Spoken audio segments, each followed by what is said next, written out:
जोहार।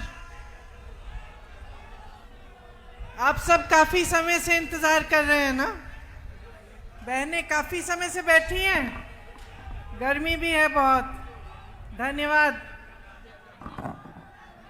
श्री भूपेश बघेल जी, श्री सचिन पायलट जी, श्री चरणदास महंत जी, श्रीमती ज्योत्सना महंत जी, श्री दीपक बैद जी, श्री ताम्रध्वज स्वाहू जी, मंच पर विराजमान सभी नेतागण, सभी पदाधिकारी, प्यारे कार्यकर्तागण, मेरी प्यारी बहनें, प्यारे भाई, आप सबका इस सभा में बहुत बहुत स्वागत। बहुत गर्मी है, काफ़ी समय से आप इंतज़ार कर रहे हैं। मैं आपको बहुत बहुत धन्यवाद देती हूँ कि मेरी बातों को सुनने के लिए आप इतनी दूर से आए हैं।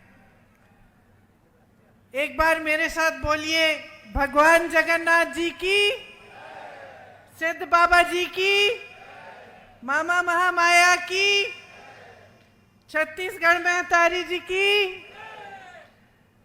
यहाँ ये जो धरती है आपकी, ऊपर से मैं हेलीकॉप्टर से आई तो मुझे अच्छी तरह से पूरा इलाका दिख रहा था। कई जगह मैंने देखा कि काफ़ी सूखी ज़मीन दिख रही थी, लेकिन जहाँ जहाँ हरियाली है, इतनी सुंदर है, इतना सुंदर है ये इलाका। पहाड़ है, नदी भी है, बहुत सुंदर इलाका है। और मैं जानती हूँ, मेरी दादी इंदिरा जी हमेशा कहती थी कि जो आदिवासी भाई बहन हैं हमारे, उन्होंने हमेशा प्रकृति का आदर किया है।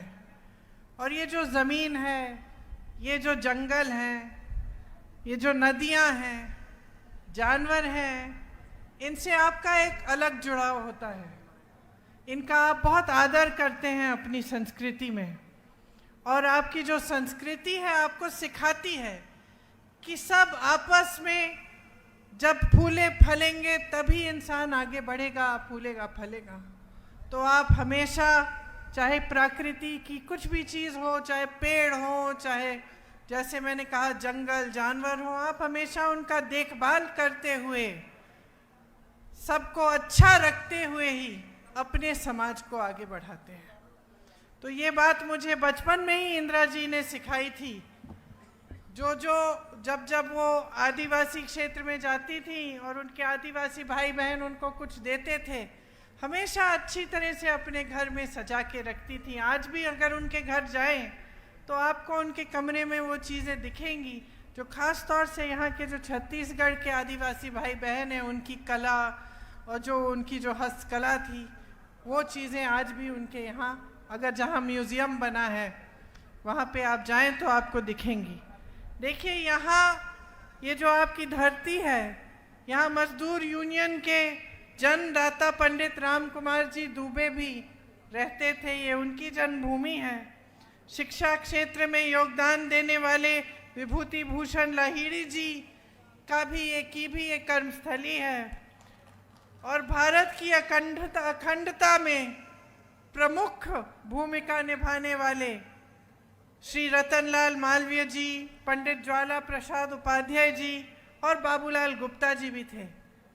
ये आपके महापुरुष हैं, आपकी ज़मीन से उठे, लड़े इस देश के लिए, कोई आज़ादी के लिए, कोई शिक्षा दिलवाने के लिए, तो किसी ने कोई और अच्छा काम किया। सबने अपनी भूमिका निभाई हमारी इस धरती के लिए, आपके यहाँ इलाके के लिए, लेकिन पूरे देश के लिए भी। ये प्राकृतिक संसाधनों से भरपूर धरती है। आप मेहनती लोग हो। रास्ते में पायलट जी बता रहे थे कि यहाँ शुरू में हर प्रदेश से अलग अलग लोग यहाँ आए, बंगाल से आए, बिहार से आए, और यहाँ पे जो खदानें हैं उनमें उनको रोज़गार मिला, यहाँ पे बसे। तो कुछ आपके पूर्वज अलग अलग प्रदेशों के भी होंगे और कुछ आप लोग इस प्रदेश के भी हैं। सबने यहाँ इस इलाके के लिए, अपने प्रदेश, अपनी धरती के लिए पूरी तरह से मेहनत की, उसको आगे बढ़ाने के लिए, अपने आप को विकसित करने के लिए, बच्चों के भविष्य बनाने के लिए। आपका जो छत्तीसगढ़िया सम्मान है, स्वाभिमान है, वो देश भर में उसका नाम बना है। और मेरे पहले बघेल जी बोले,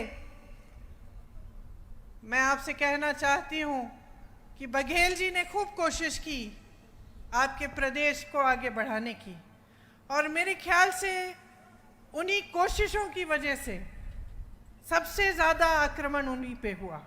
उन्होंने जो छत्तीसगढ़िया स्वाभिमान की बात उठाई, ये पहली बार पूरे देश भर में फैली। दिल्ली में भी सबने देखा सुना छत्तीसगढ़ के बारे में। मैं कहीं जाती थी, लोग मुझे कहते थे कि वहाँ पे तो बहुत तरक्की हो रही है, और लोग बात करते कि किस तरह से आपके प्रदेश को आगे बढ़ाया जा रहा है। तो जब ये काम तेजी से आपके प्रदेश में होने लगा, तो जो बाकी जो राजनीतिक दल हैं, खास तौर से भाजपा को ये बात पसंद नहीं आई, क्योंकि उनकी राजनीति कुछ अलग है। मेरी बहनें आप बैठी हैं, मैं चाहती हूँ आप बहुत गहराई से समझिए कि आज देश में किस तरह की राजनीति चल रही है, देश में कैसे नेताओं पर आक्रमण हो रहा है, कैसे नेताओं को आगे बढ़ाया जा रहा है। ये आपको समझना बहुत ज़रूरी है। देखिए, यहाँ चिरमिरी में सबसे पुराना जो कोयला का खदान है यही है कि नहीं? 100 वर्ष पहले ये बनाया गया। यहाँ जो कोयले का क्षेत्र है वो उसको आगे इंदिरा जी ने बढ़ाया। उन्होंने जो खदान है उनका राष्ट्रीयकरण कराया, ताकि आप सबको रोजगार मिले, यहाँ पे खुशहाली आए, और इसी के जरिए लाखों मजदूरों को रोजगार मिला। आज जो देश में राजनीति है वो एक तरह से गरीबों के विरोधी, मजदूरों के विरोधी, श्रमिकों के विरोधी, किसानों के विरोधी राजनीति चल रही है। आपको बातें तो बहुत बड़ी बड़ी बताई जाती हैं, खास तौर से जब भाजपा के बड़े बड़े नेता आपके सामने आते हैं, आपको बताते हैं कि देश में बहुत खुशहाली है, अर्थव्यवस्था बहुत मजबूत हो रही है, हम तेज़ी से आगे बढ़ रहे हैं। बहुत चीज़ें गिनाते हैं कि बड़े बड़े इवेंट किए हैं, बड़े बड़े विदेश के प्रधानमंत्री और राष्ट्रपति हमारे देश में आए हैं। लेकिन जब मैं आपसे कहती हूँ कि आपको गहराई से बातें समझनी है, तो मेरा मतलब ये है कि ये जो नेता आपके सामने आते हैं और ये सारी बातें कर रहे हैं, भाजपा के नेता, खास तौर से मोदी जी, तो आपको गहराई से पूछना पड़ेगा अपने आप से कि भाई ये आपकी बात क्यों नहीं कर रहे हैं। आपकी समस्याएं बहुत बड़ी हैं आज के दिन, है कि नहीं? मेरे भाई यहाँ खड़े हैं, है ना? आपकी बड़ी बड़ी समस्याएं हैं, लेकिन उनकी बात इन मंचों पे नहीं हो रही है। इन मंचों पे जो बात होती है वो बड़े बड़े इवेंट की बात होती है। कोई G20 बोलता है, कोई पाकिस्तान की बात करता है, कोई चीन की बात करता है। आपके जीवन में जिन संघर्षों से आप गुजर रहे हैं उनकी बात नहीं होती। आज यहाँ आप ही के इलाके में हालात क्या है? कई खदानें बंद हो गई हैं, हुए हैं कि नहीं? हुए हैं ना? और कईयों का निजीकरण हो गया है। बघेल जी ने बोला बड़े बड़े खरबपति अडानी जी को दिए गए हैं, कांग्रेस के जरिए ये बनवाए गए। यहाँ पे कोरबा कोल फील्ड्स थी, सुपर थर्मल पावर स्टेशन बनाए, लेकिन मोदी जी ने लगभग सब कुछ आस्ते आस्ते अपने बड़े बड़े खरबपति मित्रों को दे दिया है। यहाँ के खदान, देश के बंदरगाह, देश के हवाई अड्डे, सारी सड़कें, बिजली, पावर, ये सारी चीज़ें अब अपने बड़े बड़े खरबपति मित्रों को सौंप दी हैं। ये सब चीज़ें बहनों और भाइयों, ये सब संपत्ति किसकी है? ये संपत्ति मोदी जी की नहीं है, ये संपत्ति किसी नेता की नहीं है, ये देश की संपत्ति है। देश की संपत्ति आप अपने आंखों के सामने आपने देखा। जब देश की संपत्ति थी तो रोजगार मिलते थे इन खदानों में, और सुरक्षा भी मिलती थी रोजगार की। आज सरकारी नहीं रहे तो बड़े बड़े सेठ तय करेंगे कि आपका वेतन क्या है, बड़े बड़े सेठ तय करेंगे कि इसको बंद करना है, चलाना है, बड़े बड़े सेठ सारे निर्णय लेंगे। तो जो आपको एक पहले एक रोजगार की सुरक्षा मिलती थी वो नहीं रही। आज श्रमिकों को ठेकेदारी द्वारा उनका शोषण हो रहा है। आपको ठेके पे नौकरी मिलती है, कितने पैसे मिलते हैं नहीं मिलते हैं इस पे कोई रोक नहीं है। मजदूरी कम मिल जाती है, मेहनत करते हैं आप, घर जाते हैं थके हुए, गर्मी में, इतनी गर्मी में, धूल में, खदानों के अंदर काम करते हैं, लेकिन वो मेहनत करने के बावजूद आपकी कमाई पूरी नहीं होती। कई लोगों की ज़मीनें खदानों के लिए ली गई, उन्हें मुआवजा नहीं दिया गया, पुनर्वास नहीं किया गया, रोजगार नहीं दिया गया, उनको ऐसे ही छोड़ दिया कि आपकी ज़मीन हम ले रहे हैं, किसी को दे रहे हैं, लेकिन आपके लिए कुछ नहीं है। आपका हक बड़े बड़े खरबपतियों को दे दिया गया है। इस ज़मीन पे, इन खदानों पे, इस जंगल पे, नदियों पे आपका हक है। वो हक आपको संविधान ने दिया। उस हक को मजबूत इंदिरा गांधी जी की सरकार ने किया और उसके बाद कांग्रेस की हर सरकार ने किया। जो आपकी ज़रूरतें हैं उनके लिए काम किया।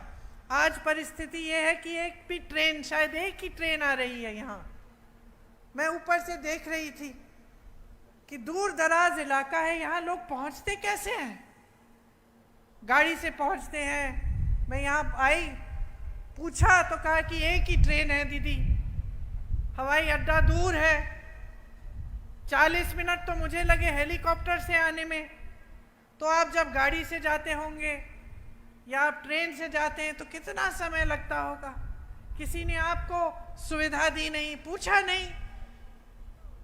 तो जब मैंने आपसे बात की कि किस तरह के नेताओं को आगे बढ़ाया जा रहा है, भाजपा में पूरी तरह से दो तरह के नेता हैं। एक जो सबसे भ्रष्ट नेता हैं, उन सबको इकट्ठा करके उन्होंने अपनी पार्टी में डाल रखा है।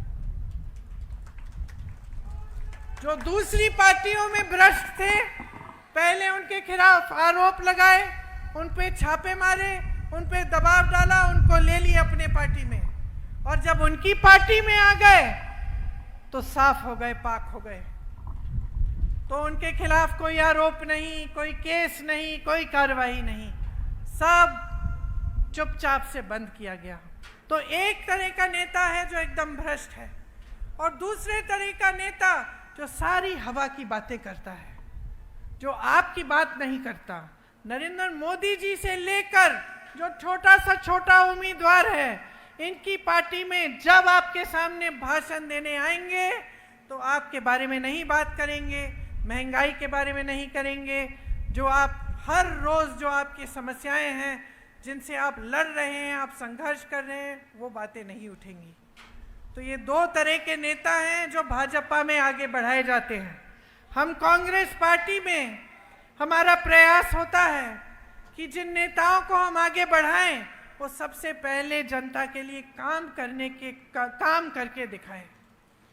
जनता के प्रति उनका समर्पण क्या है, उनकी श्रद्धा क्या है, क्या वो नेता समझ रहा है कि जनता ही सर्वोपरि है, कि हमारा देश एक लोकतंत्र है और इस लोकतंत्र में संविधान ने जनता को सबसे बड़ी शक्ति दी है, नेता को बदल डालने वाली शक्ति। हम चाहते हैं कि हमारी पार्टी में जो भी नेता हो, सबसे पहले इस बात को गंभीरता से समझे, क्योंकि जब इस बात को समझता है तब दिन रात एक करके आपके लिए काम करता है। वो मिसाल आपने अपने प्रदेश में देखा जब हमारी सरकार रही।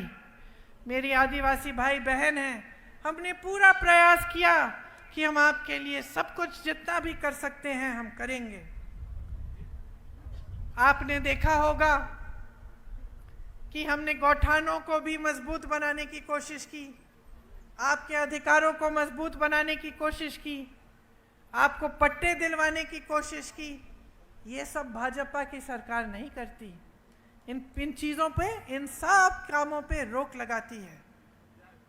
आज श्रमिकों का शोषण होता है, जैसे मैंने कहा, पता नहीं चलता कितना वेतन कौन देना चाहता है वो दे देता है।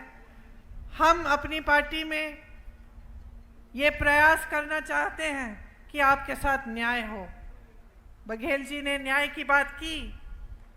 हमने जो घोषणा पत्र निकाला है इस चुनाव में, उसका आधार यही है कि जो नेता हैं सब आपके प्रति समर्पित रहें और जो सरकारें रहें वो भी आपके प्रति समर्पित रहें और आपके लिए आपकी सेवा करें। उस पत्र को हमने घोषणा पत्र नहीं, न्याय पत्र का नाम दिया। न्याय पत्र का नाम इसलिए दिया क्योंकि सबसे ज़्यादा अन्याय नरेंद्र मोदी जी के 10 सालों की सरकार में आपके साथ हुआ है। किसी बड़े खरबपति के साथ अन्याय नहीं हुआ, बड़े बड़े उद्योगपतियों के साथ नहीं हुआ, बड़े बड़े नेताओं के साथ अन्याय नहीं हुआ। वो सब आगे बढ़ रहे हैं। वो सोचते हैं आपका वोट ले लेंगे धर्म के नाम पर, इधर उधर की बातों करके, और उनको काम नहीं करना पड़ेगा। बघेल जी एक बार यूपी में आए जब मैं वहाँ काम कर रही थी, और मैंने कहा बघेल जी आप कुछ व्यापारियों से मिल लीजिए, उनसे बातचीत कर लीजिए, उनसे पूछिए उनकी समस्याएं क्या है। तो 1 घंटे बैठे व्यापारियों के साथ, और उसके बाद जब मैं मिली मैंने पूछा कैसी रही आपकी मीटिंग। तो कहने लगे मीटिंग तो बहुत अच्छी थी दीदी, लेकिन एक बात से मुझे बड़ा ताज्जुब हुआ। तो मैंने कहा क्या बात थी? तो उन्होंने कहा कि यहाँ यूपी में जो व्यापारी हैं वो मुझसे सवाल पूछने के लिए झिझक रहे थे, और जब मैं जवाब दे रहा था कठिन सवालों का, और जब मैं कह रहा था कि पूछो, मैं सवाल का जवाब देता हूँ, मैं बताता हूँ हम क्या करना चाहते हैं, तो वो थोड़े से घबराए हुए लगे। बाद में उन्होंने सबने कहा कि हमारे यहाँ ये परंपरा नहीं है कि हम मुख्यमंत्री जी से सवाल कर सकें। तो उस समय बघेल जी और मेरी चर्चा हो रही थी कि क्यों है ऐसा, और उन्होंने मुझे बताया क्योंकि देखिए दीदी, जो चर्चा उत्तर प्रदेश में हो रही है, क्योंकि भाजपा की सरकार है, जो चर्चा हो रही है वो धर्म की चर्चा हो रही है, वो जाति की चर्चा हो रही है। तो नेता समझ गया है कि उसे काम करने की ज़रूरत नहीं है। चुनाव आएगा, धर्म की बात उठाएगा, जाति की बात उठाएगा, वोट पड़ जाएगा उसे, कोई काम के बारे में तो पूछेगा ही नहीं। काम के बारे में जो पूछता है उसको दबाया जाता है।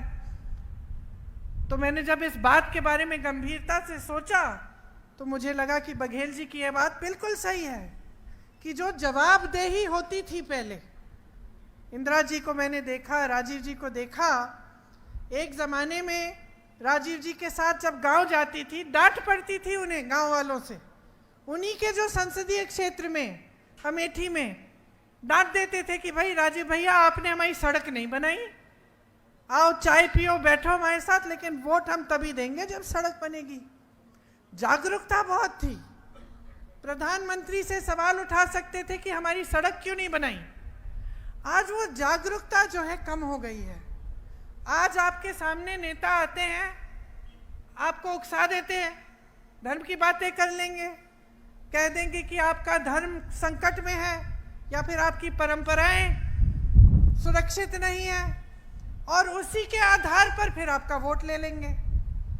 तो फिर नेता को लगने लगा है कि मुझे काम करने की ज़रूरत ही नहीं है, चाहे आपको सड़क मिले, पाठशाला मिले, सही वेतन मिले, रोजगार मिले, उसको कोई परवाह नहीं है।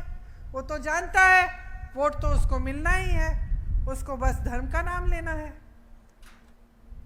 तो ये जो सिलसिला है ये आपकी जागरूकता से ही खत्म होगा। और आपकी जागरूकता कब आएगी? जब आप समझेंगे कि जो संविधान है हमारा, उसने आप ही क्यों शक्ति दी है। जिस आंदोलन में हम सब आज़ाद, ये देश आज़ाद हुआ, उस आंदोलन में जो बड़े बड़े नेता लड़े, किस लिए लड़े? आपको मालूम होगा कि हमारे जो स्वतंत्रता सेनानी नेता थे बड़े बड़े, पंडित नेहरू हो, गांधी जी हो, उन अपनी सारी धन दौलत उन्होंने आंदोलन को दी। वो शोहरत के लिए, शान के लिए, सत्ता के लिए थोड़ी लड़े। वो तो इसलिए लड़े ताकि आपको अपने अधिकार मिले। उनके खून पसीने से हमारा देश बना, आज़ाद हुआ। आज़ादी का मतलब ये था कि आप अपने पैरों पे खड़े हों, आप अपनी सुविधाओं की मांग उठाएं। आपको कुछ अच्छा नहीं लग रहा है, आप आंदोलन करें, आप सवाल उठाएं, आप नेताओं को पटरी पे लाएं, आप दिखाएं नेताओं को कि भाई तुम भटक रहे हो, गलत काम कर रहे हो, मुझे पसंद नहीं है, वापस आओ, मेरी सवालों का जवाब दो। यही अधिकार संविधान ने आपको दिया और इसके लिए लड़े हमारे पूर्वज, आपके पूर्वज लड़े, बड़े बड़े आदिवासी नेता लड़े। तो आज अगर आप जागरूक नहीं बनेंगे तो फिर उस लड़ाई का फायदा क्या था? इतने संघर्ष का फायदा क्या था? इतने आंदोलन का फायदा क्या था कि 70 साल बाद जनता आंखें मूंद ले, कोई कुछ भी कह दे आप मान लेंगे। अब आप देखिए, यहाँ पे आपका आंदोलन स्थल था, हसदेव जंगल बचाओ आंदोलन था। क्या हुआ उस आंदोलन स्थल को? क्या हुआ? आग लगाई गई। हमारे देश की परंपरा क्या है? हमारा देश आंदोलन से ही बना और पूरी दुनिया में सबसे महान आंदोलन था। क्यों? क्योंकि उसमें हिंसा नहीं थी। बाकी दुनिया में जब देश आजाद हुए, लड़ाई से हुए, जंग से हुए, खून बहा। हमारे देश में जब हमें आज़ादी मिली तो अहिंसा से मिली। इतना बड़ा आंदोलन था।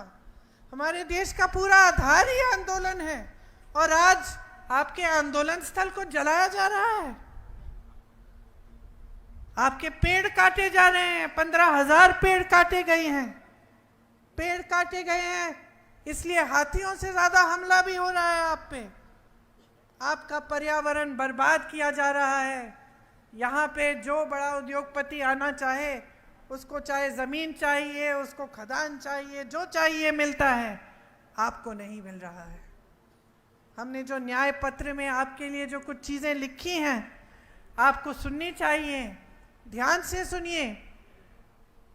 जांच से स्वास्थ्य के लिए, जांच से इलाज तक, आपकी पूरी सेहत की देखभाल की जो सुविधाएं हैं वो आपको मुफ्त में मिलेंगी, 25 लाख रुपए तक। जो न्यूनतम मजदूरी है 400 रुपए होगी। और जो शहरी क्षेत्र हैं, आपको मालूम होगा मनरेगा में 100 दिन की नौकरी की रोजगार की गारंटी कांग्रेस ने दी थी। मालूम है आपको? गांव में होता था मनरेगा, अभी भी है। मोदी जी उसको बंद करना चाह रहे थे, फिर उनको लगा कि बंद करने से नुकसान होगा तो उन्होंने उसको चलने दिया, लेकिन उसको धीमा कर दिया है। जितना पैसा उसमें मनरेगा में कांग्रेस की सरकारें डालती थी उतना नहीं डालते ये। इसी तरह से जैसे मनरेगा गांव में आपको दिया, हम आपको शहरों में यही देना चाहते हैं कि 100 दिन का जो रोजगार है वो आपको मिलेगा ही मिलेगा, वो गारंटी है। वन अधिकार के अधिनियम को हम लागू करना चाहते हैं, ये हमारी गारंटी है। एक स्पेशल बजट और स्पेशल प्लान, मतलब खास बजट की खास पैसे अलग होंगे आपके लिए कि आपके लिए उससे क्या क्या काम हो सके। भूमि अधिग्रहण का जो कानून है उसमें जो संशोधन किए हैं इन लोगों ने, जिससे अधिकार आपके कमजोर हो रहे हैं, उन संशोधनों को हम हटाएंगे। राज्य में पेशा के अनुसार कानून बनेगा और जहाँ जहाँ आदिवासी आबादी ज़्यादा है उन पूरे क्षेत्रों को अनुसूचित क्षेत्र घोषित किया जाएगा। 1 साल में जितने भी आपके FRA के क्लेम्स हैं उनका निपटान किया जाएगा और जो आपके लघु वन के उपज हैं उन पे आपको न्यूनतम समर्थन मूल्य मिलेगा, MSP मिलेगी। देखिए, मैंने आपसे कहा बहुत बड़ी बड़ी समस्याएं आपकी। सबसे बड़ी समस्या तो बेरोजगारी है। आज देश में 35 सालों में सबसे ज़्यादा बेरोजगारी है। ये बात मोदी जी कभी नहीं बताएंगे आपको, भाजपा के नेता कभी नहीं बताएंगे। ये कभी नहीं बताएंगे कि आज इस देश में 70 करोड़ लोग बेरोजगार हैं, कि 30 लाख पद खाली पड़े हैं। बहनों, ये पद पड़े हैं, लोगों को दे सकते हैं। ये नौजवान जो खाली खड़े हैं, इनको ये पद मिल सकते हैं। 5 सालों से मोदी जी ने दिए नहीं हैं, खाली रखे हैं। और बेरोजगारी बढ़ती चली जा रही है। जहां से रोजगार मिलता था, चाहे खेती हो, चाहे बड़े बड़े कारोबार हो, चाहे खदान हो, वो सब लगभग वहां से कमाई इन्होंने कम कर ली है जनता के लिए। अब अगर कमा रहा है तो बड़ा खरबपति कमा रहा है, खेती है तो कोल्ड स्टोरेज खरबपति को दे दिया है, खदान है तो खदान पकड़ा दिया है उसको, दूसरी कोई इंडस्ट्री का सेक्टर है वो भी उनको पकड़ा दिया है। तो जो आम आदमी है, जो जनता है, किसान है, गरीब है, वो कमा नहीं पा रहा है। आज खेती में आप कितना भी काम कर लें, पूरी नहीं हो रही है आपकी कमाई, क्योंकि जो खेती का सामान है उस सब सामानों पे जीएसटी डाल रखा है, सारा महंगा हो गया है। जब तक आप वो सामान खरीदें, खाद मिले आपको, पेट्रोल डीजल इतना महंगा हो गया है, तो हर जगह महंगाई है। तो आप जब तक वो सब खरीदें और अपनी कमाई करें, कुछ बचता नहीं है। बच्चों की फीस भरनी पड़ती है, त्योहार होता है, कुछ लिपाई पुताई करनी है घर में, कोई बीमार पड़ता है, इलाज करना है, बहुत मुश्किल हो गया है, बहुत संकट हो गया है। महंगाई तो आप पूछिए ही मत। आप जानती हैं, दाल, सब्जी, मिट्टी का तेल सस्ता क्या रहा? कुछ नहीं रहा। जो छोटी मोटी आपकी बचत होती थी जो आप रख लेती थी कि चलो त्योहार आएगा कुछ खरीद लूंगी, वो भी नहीं छोड़ी। हर स्तर पर आपके लिए मुश्किलें खड़ी कर दी हैं। आप यहाँ बैठी हैं मेरी बहनें, संस्कार आप ही परिवार को देती हैं, बच्चों को आप बड़ा करती हैं। जब तक सब सो नहीं जाते घर पे तब तक आप सोती नहीं है, मैं जानती हूँ। ये सिर्फ आपकी बात नहीं है, हम दूसरे परिवारों में भी, बड़े परिवारों में भी, जिनके पास शायद कम है, जिनके पास ज़्यादा हो, सब परिवारों में कोई फर्क नहीं है। महिलाओं में महिला सबसे ज़्यादा काम करती है। महिला बाहर काम करती है तो घर पे जाके देखेगी कि बच्चों ने खाना खाया कि नहीं। अब मैं यहाँ हूँ, भाषण दे रही हूँ, घर जाऊँगी, पहले बच्चों को पूछूंगी कि क्या खाया, पढ़ाई की, बच्चा बेटा काम कर रहा है, काम कैसा था तुम्हारा। जब तक सब सो जाएंगे तब तक नहीं सोएंगे। हर महिला का यही जीवन होता है, संघर्ष का जीवन होता है। अत्याचार भी सबसे ज़्यादा महिलाओं के साथ भी होता है और हम संघर्ष करती हैं। हमेशा हम प्रयास करते हैं कि पहले सब खुश रहें, उसके बाद फिर हम अपनी खुशी देखते हैं। सच बात है कि नहीं, है ना? जहां परिवार को ज़रूरत होती है, जहां परिवार को ज़रूरत होती है, हम हमेशा परिवार के संघर्ष में शामिल होते हैं, खड़े होते हैं परिवार के लिए। और बच्चों की परवरिश की बात जब मैं करती हूँ तो ये सिर्फ आप अपने बच्चों की परवरिश नहीं कर रहे हैं, ये आप देश की नई पीढ़ी बना रहे हैं, देश की नई पीढ़ी की परवरिश कर रहे हैं। तो आपका ना देश के निर्माण में बहुत योगदान है। लेकिन आपको पूछने वाला कौन है? सारे नेता मंच पे आके कहते हैं महिला सुरक्षा, महिला सुरक्षा।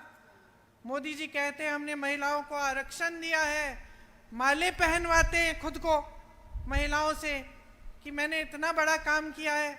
फिर पता चलता है वो आरक्षण 10 सालों के लिए नहीं लागू होगा। महिलाओं पे अत्याचार होता है।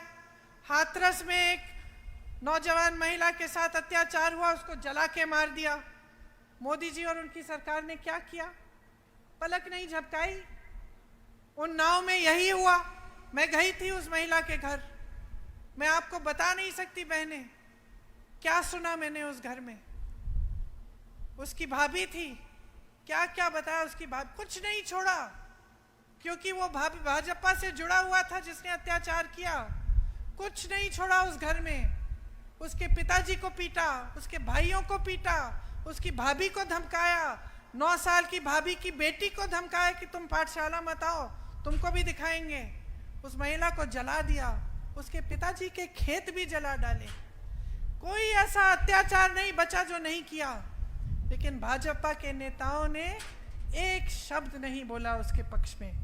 जहां जहां अत्याचार हो रहा है, जो अत्याचार कर रहा है उसे बचा रहे हैं। ओलंपिक की मेडल लाई, संघर्ष करके हमारी बहनें, बच्ची हैं 20-22 साल की, रोज सुबह कुश्ती लड़ने के लिए गांव से जाती हैं ट्रेनिंग के लिए, 6-6 बजे उठ के इतना संघर्ष किया, ओलंपिक के मेडल लाए। जब मेडल लाए, मोदी जी ने चाय पिलाई, घर बुलाया, फोटो खिंचाई अपने साथ, सारे अखबारों ने लिखा कि भाई मोदी जी की सरकार है, देखो इसलिए महिलाएं मेडल जीत रही हैं। जब वही महिला सड़क पे उतरी, उसी महिला ने कहा कि मेरे साथ आपके एक नेता ने, भाजपा के नेता ने अत्याचार किया है, मोदी जी मेरे सम्मान को बचाओ, मुझे मदद करो। तो मोदी जी के घर के 2-3 किलोमीटर दूर बैठी थी वो महिला। मैं उससे मिलने गई, मैंने कहा क्या बेटा क्या हुआ? कहती है मुझे सिर्फ न्याय चाहिए दीदी, मैं इतना लड़ी हूं देश के लिए, मैंने देश का गौरव, देश का सम्मान बढ़ाया है और आज मेरी सुनवाई नहीं है। मैंने सोचा था, उसने मुझे ये बात बोली कि मैंने सोचा था कि मैं गोल्ड मेडल लाई, कि मैं अगर सड़क पे आऊंगी अपनी बहनों की मदद के लिए तो मोदी जी मेरी बात सुनेंगे, क्योंकि जब मैं मेडल लाई थी तो मुझे घर बुलाया था। उसने मुझे बोला, वो इतनी मायूस थी, दुखी थी कि उस समय जब वो संकट में है, देश के लिए उसने इतना किया, लेकिन देश उसकी बात नहीं सुन रहा है, सरकार उसकी बात नहीं सुन रहा है। प्रधानमंत्री के पास 5 मिनट का समय नहीं है कि वो उसके पास आए या उसको घर बुलाए और बात सुन ले। उसके बजाय पूरी सरकार उस शख्स को बचाने में लगी थी जिसने वो अत्याचार किया। क्यों? क्योंकि राजनीतिक तौर पर उनकी मदद हो रही थी उससे। तो आप सोचिए, ये परिस्थितियां हैं बहनें, आप सब कुछ संभाल रही हो, लेकिन आपके लिए ना सुनवाई है सरकार में और ना कोई स्कीम है। जब आपको कुछ देने की बात करते हैं तो क्या बात करते हैं? लो 5 किलो राशन, है कि नहीं? कहीं पे कल मैं असम में थी, वहां कह रहे हैं कि लो 1200 रुपए दे देंगे तुमको। उनसे पूछिए ना, 1200 रुपए से आज क्या खरीद पाएंगे? एक सिलेंडर नहीं मिलेगा। 5 किलो राशन ठीक है, अच्छा है, ले लो, लेकिन इससे क्या आपका नौजवान बच्चा अपना भविष्य बना पाएगा? मेरे भाई खड़े हो, अगर मैं तुम्हें बोलूं ये लो रोजगार और ये लो 5 किलो बोरा राशन, कौन सा लोगे? कौन सा लोगे? क्यों? क्योंकि रोजगार तुम्हें आत्मनिर्भर बनाएगा, रोजगार तुम्हें शक्ति देगा, रोजगार तुम्हें अपने पैरों पे खड़े होने का सम्मान देगा। और 5 किलो राशन क्या देगा? बताओ क्या देगा? जब वो 5 किलो राशन खत्म होगा, फिर से तुमको किसके पास जाना पड़ेगा? फिर से मांगना पड़ेगा सरकार से, फिर से सरकार तुम्हें निर्भर बनाएगी। उस 5 किलो राशन पर निर्भर बनाने का प्लान है इनका। और इसी के बल पर, एक धर्म के नाम पर, दूसरा 5 किलो राशन के बल पर ये बार बार आपसे वोट मांग रहे हैं। जागरूक बन जाओ, जाग जाओ, इनको बोलो रोजगार दें तुम्हें। ये 30 लाख पद जो खाली पड़े हैं, इनको भर के दिखाएं। मोदी जी सामने आते हैं, पूछो इनसे, मोदी जी आप 70 साल की रट लगाए रखे हैं कि 70 साल में कांग्रेस ने कुछ नहीं किया। पूछो इनसे, बताओ इनको, कांग्रेस ने एक खदान बनाया, कांग्रेस ने आपको रोजगार दिलवाया, कांग्रेस ने आपको सम्मान दिया, कांग्रेस ने आपके समाज को आगे बढ़ाया। इन्होंने अपने खरबपति मित्र को दे दिया, इन्होंने आपसे रोजगार छीना, आपसे जमीन छीनी, आपसे जो आप खा रहे हैं, आपके पेट में जो खाना जा रहा है वो छीना है।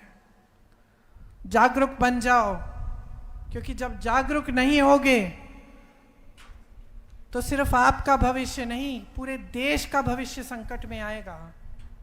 आज आप अपने बच्चों के बारे में सोचो, आगे क्या करेंगे? अगर रोजगार बनाने के माध्यम और साधन ही सारे बंद कर दिए इन्होंने। हमारे न्याय पत्र में लिखा है कि महिलाओं के लिए 1200 रुपये नहीं, 8,500 रुपये हर महीने हम दिलवाएंगे। जो परिवार की सबसे बड़ी महिला है उसके खाते में जाएगा। 1 लाख रुपए सालाना बनता है ये।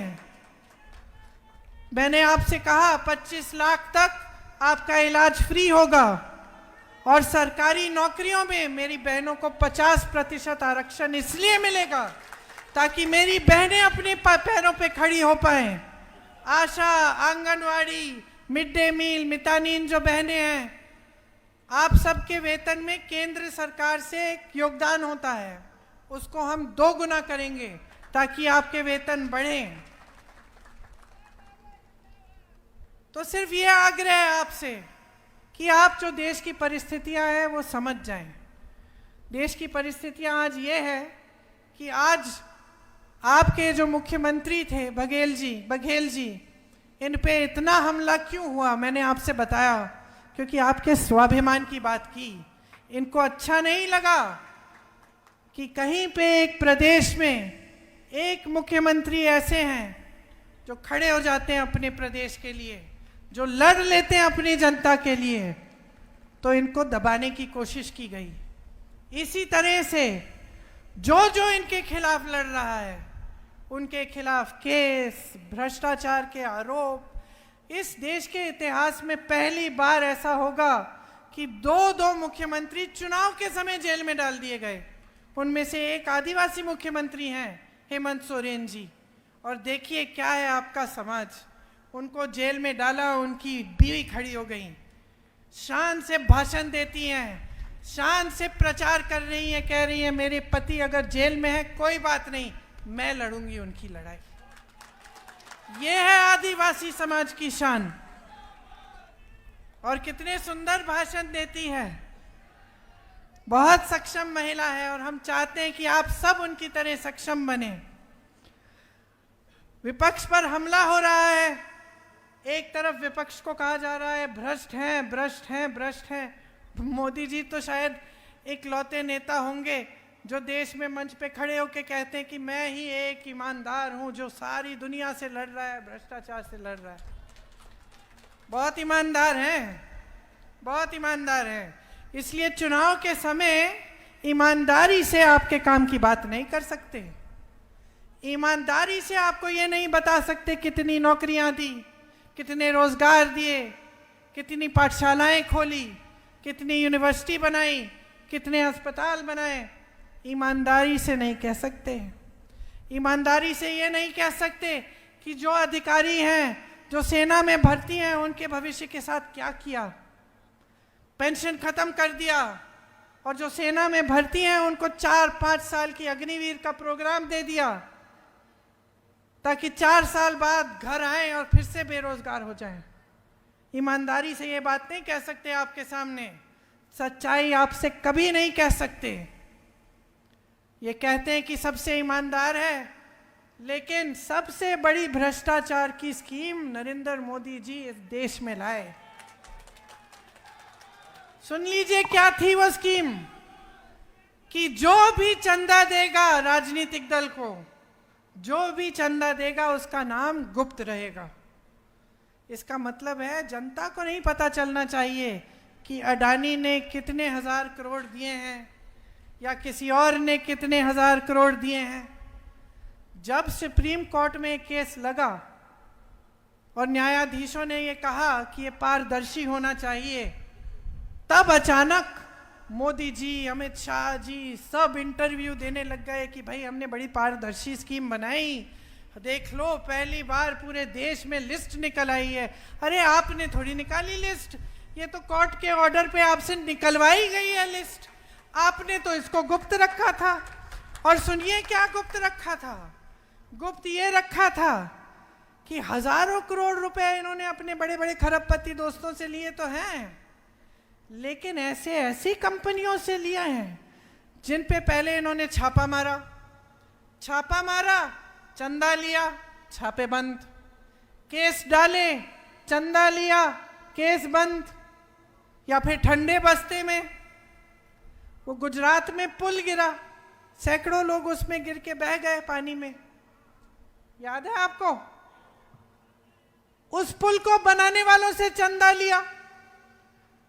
वैक्सीन लगी थी आपको कोविड के समय, लगी, टीका लगा था, सबको लगा।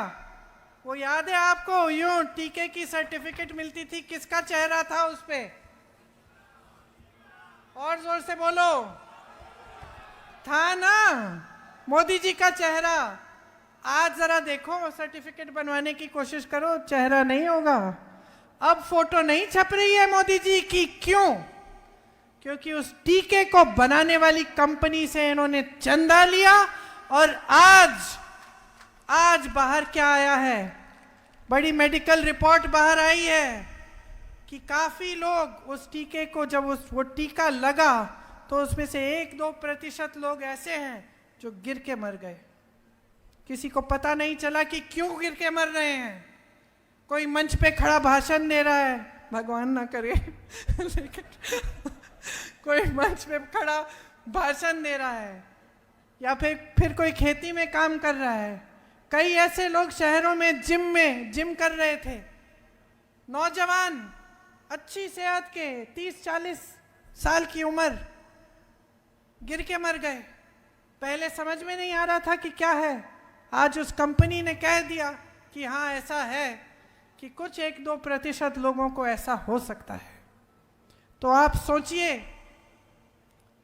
इन सब से चंदा लिया, बाकायदा चंदा गुप्त लेने की स्कीम बना दी, और अपने आप को ईमानदार कहते हैं। भ्रष्ट नेताओं को अपनी पार्टी में लेते हैं, धो देते हैं, जैसे रिन वाले साबुन से धुलाई होती है ना, चमका देते हैं उनको। काले धंधे सारे साफ हो जाते हैं, सफेद हो जाते हैं। कोई गंगा मैया तो है नहीं बीजेपी कि उसमें डुबकी मारो और आप के पाप धुल जाएंगे, है ना? वॉशिंग पाउडर लगाते हैं, सब साफ हो जाते हैं। बघेल जी कह रहे हैं मोदी वॉशिंग पाउडर है। तो ये सच्चाइयां नहीं कहेंगे आपके सामने, तो आपको कैसे समझ में बात आएगी? मैं मोदी जी का भाषण देख रही थी, और मैं देख रही थी कि जो मैं उनके बारे में कहती हूँ वही हमारे बारे में वो कह रहे हैं, है कि नहीं? आप चलाइए, वो कहेंगे हम भ्रष्ट हैं, हम कह रहे हैं वो भ्रष्ट है। वो कहेंगे कि इन्होंने कुछ नहीं किया, हम विकास कर रहे हैं, हम कह रहे हैं भाई हमने विकास किया है, वो कुछ नहीं कर रहे हैं। वो हमें कुछ कहते हैं, हम कुछ कहते हैं। अब आप जनता हो, कैसे समझोगे कि ये मोदी जी सच कह रहे हैं या कांग्रेस के नेता सच कह रहे हैं? बताओ। हाँ,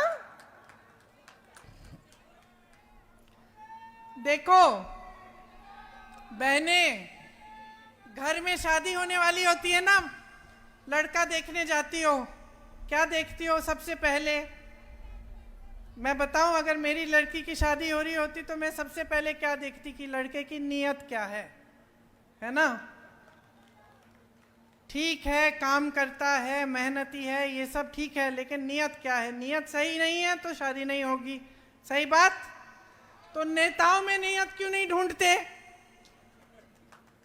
समझदार हो इतने, जो नेता बार बार आपके सामने आके कुछ इधर उधर की बातें करके चले जाता है, चुनाव के बाद मुंह नहीं दिखाता, चुनाव के बाद ना आपकी टूटी से पानी आ रहा है, ना आपकी सड़क बन रही है, ना आपका बच्चा पाठशाला जा पा रहा है, ना नौजवानों को रोजगार मिल रहा है, तो उसकी नीयत पे सवाल क्यों नहीं उठाते? नीयत पे सवाल उठाओ, और अपना जो जीवन है ना उसके अनुभव पर उतरो। किसी की बातों में मत पड़ो। मैं यहाँ से चली जाऊंगी, आपको लगेगा ठीक है अच्छी बात बोली इसने, कहीं और कोई और आ जाएगा, फिर आपको उसकी बात अच्छी लग जाएगी। तो अब बीच में आप अटके हुए हो, तो क्या करना है? अपने जीवन के अनुभव को देखो। पिछले 10 सालों में आपके जीवन में तरक्की आई है कि नहीं आई है? आपके बच्चों को रोजगार मिला है कि नहीं मिला है? जो गांव में पाठशाला है वो पहले से अच्छा हुआ कि नहीं? मैं जानती हूँ आपके यहाँ बघेल जी ने बताया मुझे, कौन सा पाठशाला? आत्मानंद पाठशाले में आपको मुफ्त मिल रही थी शिक्षा। भाजपा की सरकार आई, अब फीस भरनी पड़ रही है। तो ये किसका अनुभव है? आपका अनुभव है। आपको के रोजगार छूट रहे हैं क्योंकि भाजपा की सरकार बड़े बड़े खदान, बड़े उद्योगपतियों को दे रही है। किसका अनुभव है? आपका अनुभव है। कोई बीमार पड़ता है, स्वास्थ्य की सुविधाएं नहीं है, पैसा नहीं है इलाज के लिए, किसका अनुभव है? आपका अनुभव है। राजस्थान में कांग्रेस की सरकार थी, 25 लाख तक इलाज फ्री मिल रहा था, ये जनता का अनुभव है। तो आपका जो अनुभव है ना, सबसे जरूरी, सबसे महत्वपूर्ण चीज यही है। संविधान जो है इस देश का, इसने यही आपको शक्ति दी है कि जब आपका अनुभव सही होता है, आप जागरूक रहते हैं, तो आप वोट डालते हैं अपने नेता को चुनने के लिए। आज यही नेता मोदी जी क्या कह रहे हैं? संविधान को बदल डालेंगे। खुद तो नहीं कह रहे, खुद इसको नकारते हैं, लेकिन जो इनके नेता जाके चुनाव लड़ रहे हैं उत्तर प्रदेश में, जो चुनाव में उम्मीदवार बने हैं, जो इनके मंत्री हैं, ये कह रहे हैं 400 हमें सीट दे दो इस बार, देख लेना हम इस बार संविधान को बदलेंगे। अब जब ये बात कुछ समुदायों में फैली, जैसे आपका जो समुदाय है, आदिवासी समुदाय है, इसको बहुत शक्ति, आपको बहुत शक्ति दी है संविधान में। अब जब ये बात फैलने लगी तो इनको लगा मोदी जी को अब हम संकट में आ जाएंगे, क्योंकि जनता को ये बात पसंद नहीं आ रही है। जनता को ये अच्छी नहीं लग रही है बात कि हम कह रहे हैं हम संविधान बदल के जनता के अधिकारों को कमजोर करेंगे। तो अब मोदी जी मंच पे खड़े होके कहते कि ऐसी कोई बात नहीं है, लेकिन बात शुरू तो इन्होंने करवाई है। छोटी छोटी जगहों में इनके छोटे छोटे नेता ये बात कर रहे हैं। तो देखिए, ये इनका सिलसिला होता है। बहुत बार इन्होंने ऐसा किया है। पहले ये नकारते हैं कि हम ऐसा नहीं करेंगे, जैसे ही सत्ता में आते हैं वही चीज करते हैं जिसको नकार रहे थे। और ये हर स्तर पर आपके अधिकारों को कमजोर करने का काम कर रहे हैं 10 सालों से। ये सारी बातें जो है ना, जो देश की संपत्ति दे रहे हैं बड़े बड़े खरबपतियों को, ये सब आपको कमजोर करने का काम है। तो एकदम जागरूकता से और गंभीरता से इनकी बातें और इनकी नेताओं की बातें सुन लो और इनको समझो कि इसके पीछे नियत सही नहीं है। और नियत सही नहीं है तो किसी को कभी सत्ता नहीं देनी चाहिए। सत्ता हमेशा उसी को देनी चाहिए जिसकी नियत सही हो।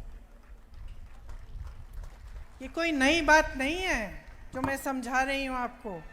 ये बहुत पुराना विवेक है हमारे देश का। जब राजाओं महाराजाओं का समय था तब की बात है। राजा कौन सा जाना जाता है? आज भी अगर हम याद करते हैं किसी राजा को कि ठीक है ये अच्छा था, तो इसीलिए ही तो जानते हैं कि उसने प्रजा के लिए काम किया।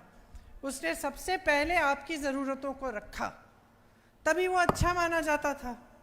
अब लोकतंत्र है, लोकतंत्र में वही सरकार अच्छी जो समझे कि जनता सर्वोपरि है, और वैसी सरकार हम आपको देना चाहते हैं। इंदिरा गांधी जी ने दी, उनके बाद तमाम नेताओं ने दी। मुझे याद है मेरे पिताजी काम करते थे 4:30 बजे तक सुबह, और कभी कभी मैं देखती थी कि घर आए हैं, नहा के कुछ खा के फिर से निकल गए 6 बजे। क्यों? अपना जीवन क्यों दिया इस देश के लिए? इन सब नेताओं ने, सिर्फ मेरे परिवार ने नहीं। जिस नेता की नीयत अच्छी थी, क्यों? इस देश को मजबूत बनाने के लिए। जिस तरह से आप खेती करते हैं, आप किसानी करते हैं अपने परिवार को मजबूत बनाने के लिए, लेकिन आप देश के अन्नदाता भी हैं, देश को भी मजबूत बनाते हैं। उस तरह से मेरी बहनें, जैसे मैंने कहा, परवरिश करती हो बच्चों की, तो नई पीढ़ी की परवरिश कर रही हो, देश के भविष्य के निर्माता हो। जो मजदूरी करता है देश के लिए भी इमारत बना रहा है। सबका देश में योगदान है, सबका देश है, सबकी धरती है, सबका पसीना है इसमें, सबका खून है इसमें। इसीलिए चुनाव के समय एकदम गंभीरता से अपने वोट को समझो। जो आपके लिए काम करेगा, जिसने काम करके दिखाया है, जो आपके जीवन के अनुभव में दिख रहा है काम, टीवी पे नहीं, जो तरक्की आपके जीवन में दिख रही है, उसके आधार पर अपना वोट डालो। यहाँ हमने कोरबा के लिए भी कुछ चीज़ें सोची हैं। हमने सोचा है कि सर्वे कराकर नए कोयला जो है उसके लिए एक आधारित उद्योग खुलवाएंगे।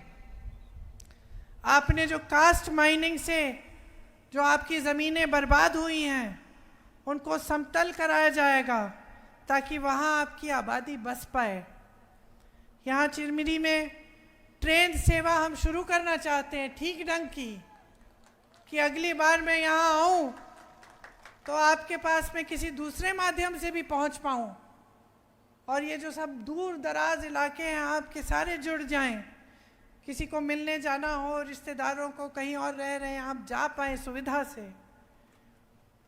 बाजार मूल्य से 4 गुना अधिक मुआवजा हम आपको देना चाहते हैं जब आपकी ज़मीनें ली जाती हैं। तो कांग्रेस की जो गारंटीज़ हैं जो हम इस चुनाव में आपको देना चाहते हैं, उनको आप ठीक ढंग से समझिए। जो 30 लाख पद मोदी जी ने खाली रखे हैं उनको हम भरना चाहते हैं, नौजवानों को रोज़गार देना चाहते हैं। जो स्नातक पास होता है उसको 1 लाख की हम अप्रेंटिसशिप दिलवाना चाहते हैं। मतलब आपने पढ़ाई की, माँ बाप ने मेहनत से पढ़ाया, रोज़गार नहीं मिल रहा है। हम चाहते हैं कि हर नौजवान को एक ऐसी अप्रेंटिसशिप मिले जैसे जो अमीर लोगों के बच्चों को मिलती है, कि जब पक्के रोज़गार से पहले एक नौकरी मिल जाती है, उसमें थोड़ा सीख भी लेता है और कमा भी लेता है, तो उसको अप्रेंटिसशिप कहते हैं। हम चाहते हैं कि आपके लिए भी ये सुविधा हो और ऐसे ही नौजवान 1 लाख रुपए सालाना कमा पाएँ। MSP जो है, जो किसानों को मिलनी चाहिए, मैंने पहले आपसे कहा कि जो आपके जो मूल खेती है उसके लिए भी हम ये सुविधा कराएंगे, लेकिन हम कानून बनाएंगे कि आपको न्यूनतम समर्थन मूल्य मिलना ही है। ये आपका अधिकार बन जाएगा किसानों का। खेती के सारे सामानों पे जिस पे आप GST दे रहे हो, इन सब सामानों को हम GST से मुक्त करेंगे।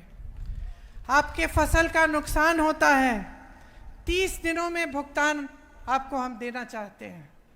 और माफ़ करिए, शायद मैंने पहले कहा, लेकिन 4 गुना भुगतान है वो हम कोशिश करते हैं कि आपको वो मिले।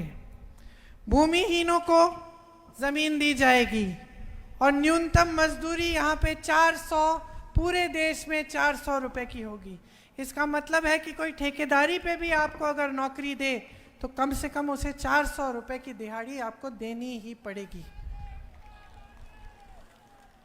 तो ये सब हमारी आपके लिए गारंटी हैं।